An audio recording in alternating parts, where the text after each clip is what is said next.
សូមគោរពជំរាបសួរប្រិយមិត្តទាំងអស់គ្នាសូមគោរពអញ្ជើញអ្នកទាំងអស់គ្នារីករាយទស្សនាជាមួយនឹងទស្សនវិជ្ជាផ្សេងៗនៅក្នុងភូមិជាំអោផ្លូវខ្សែនេះគឺជាផ្លូវកស៊ូដែលយើងភ្ជាប់ពីភូមិជាំអោនិងភូមិនងកពើទីតាំងដែលចេញដំណើរគឺចេញដំណើរពីព្រំប្រទល់រវាងភូមិនងកពើហើយនិងភូមិជាំអោត្រឹមផ្ទះលោកឡាយហើយនឹងចៅចន្ទថានេះគឺជាផ្លូវលំតូចមួយដែលភ្ជាប់ទៅភូមិផ្លូវវត្តសោតទៅប៉ុស្តិ៍រដ្ឋបាលហើយនេះគឺលោកតាអង្គ្រាយផ្លូវនេះគឺខូចដោយកន្លែងដោយសារតែទឹកហូរឆ្លងកាត់ផ្លូវផងដែរផ្លូវនេះដែរក៏មានឡានដឹកទំនិញដែលចូលទៅដាក់នៅកន្លែងទុកអីវ៉ាន់ផងដែរអញ្ចឹងមានកន្លែងទុកអីវ៉ាន់នៅភូមិនងកពើឃ្លាំងដាក់អីវ៉ាន់អញ្ចឹងហើយបានមានឡានធំចេញចូលទីនេះក៏ញឹកញាប់ដែរបងប្អូនទាំងអស់គ្នាចានៅខាងឆ្វេងដៃរបស់នាងខ្ញុំហ្នឹងគឺផ្ទះដើមផ្លូវគេហ្នឹងគឺផ្ទះបង្ថុលបន្ទាប់មកទៀតគឺផ្ទះរបស់អ៊ំកែវសុភីហើយនឹងមានផ្ទះហៅម៉ាក់អាស្មីប៉ាអាស្មី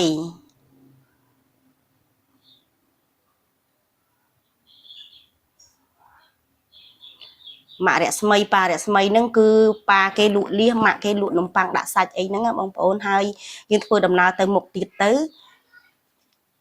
មានបងប្អូនយើងលក់អីវ៉ាន់មានសាំងលក់ចាប់ហួយអីជាដើមនៅខាងឆ្វេងដៃចំណែកនៅខាងស្ដាំដៃរបស់នាងខ្ញុំនេះគឺមានផ្ទះលោកមៀកដែលគាត់លក់បាយហើយនឹងគុយទាវអីនៅពេលព្រឹកបន្ទាប់មកទៀតគឺមានផ្ទះលោកមេភូមិជាំអោ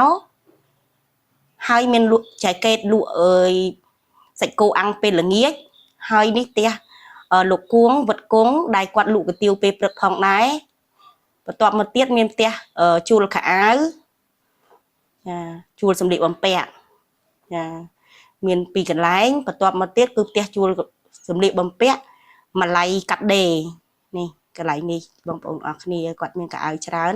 ហើយផ្ទះជាងរ៉េតនៅខាងស្ដាំដៃដូចគ្នាហើយយើងធ្វើដំណើរទៅមុខទៀតទៅខ្ញុំរាប់ជាគោលទេនេះហើយមានកន្លែងនេះមានលក់ពងទាកូននៅពេលល្ងាចចាផ្ទះបងស្រីដែលគាត់លក់ជារៀងរាល់ល្ងាចតែម្ដងបងប្អូនហើយខាងនេះផ្ទះម៉ាក់ជូលក់តរ៉េនខាងនេះមានផ្ទះដែលគេបង្រៀនកុំព្យូទ័រនេះផ្ទះអតីត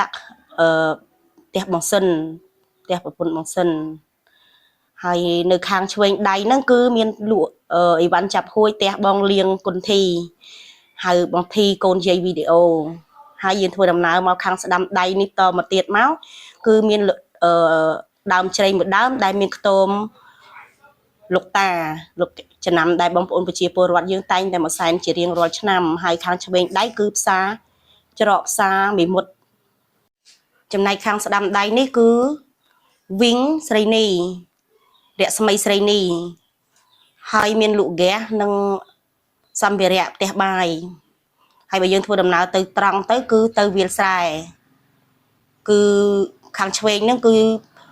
ភូមិមិត្តផ្សារផងហើយបើទៅហួសបន្តិចទៅហ្នឹងគឺភូមិចុងភូមិមិត្តកណ្ដាលផងដែរ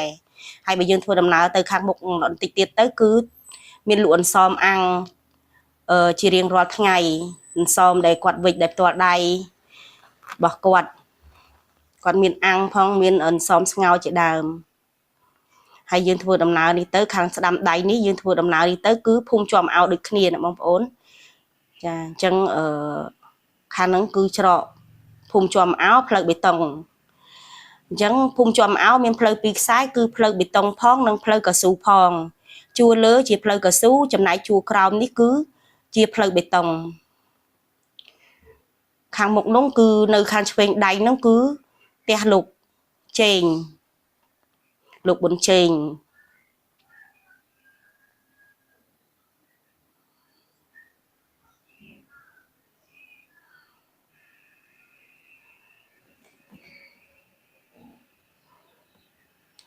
ចាយើងធ្វើដំណើរទៅផ្លូវបេតុងគឺមាន ប្រជាពលរដ្ឋយើងនៅពេលរសៀលអីមានក្មេងៗច្រើនប្រជាពលរដ្ឋយើងក៏រៀងអ៊ូអជាងផ្លូវខាងលើដែរបងប្អូនអរគ្នាដោយសារតែផ្លូវជួរក្រោមនេះអត់មានឡានធំចេញចូលអញ្ចឹងហើយបើក្មេងៗគេមកលេងអីគេចូលចិត្តមកលេងនៅផ្លូវខាងក្រោមនឹងច្រើនពេលល្ងាចឡើងអីក៏អ៊ូអពេលថ្ងៃអីសម្រាប់ពីការរៀនសូត្រក៏មានក្មេងៗច្រើនដែរមកលេងនៅជួរក្រោមអាចជិះកង់លេងដើរកំសាន្តអីចឹងទៅល្ងាចឡើងជុំគ្នាលេងល្បែង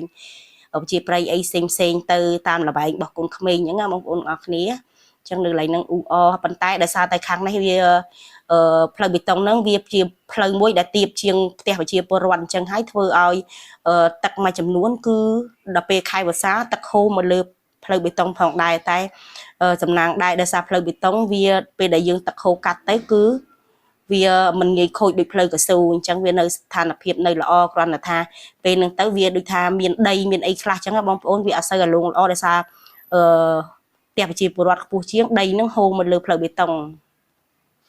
ជួនកាលអាចមានសម្រាមខ្លះដែរបើថាបើផ្ទះនៅបែរមុខមកខាងផ្លូវបេតុងគេជួយសម្អាតដែរប៉ុន្តែបើអ្នកផ្ទះដែលបែរខ្នងមកផ្លូវបេតុងហើយបែរមុខទៅផ្លូវកស៊ូអាចវាមានសម្រាមអីបន្តិចបន្តួចដែរអញ្ចឹងផ្លូវនេះគឺជាផ្លូវទាល់ទេណាបងប្អូនទាំងអស់គ្នាចាផ្លូវនេះគឺបញ្ចប់ត្រឹមផ្ទះ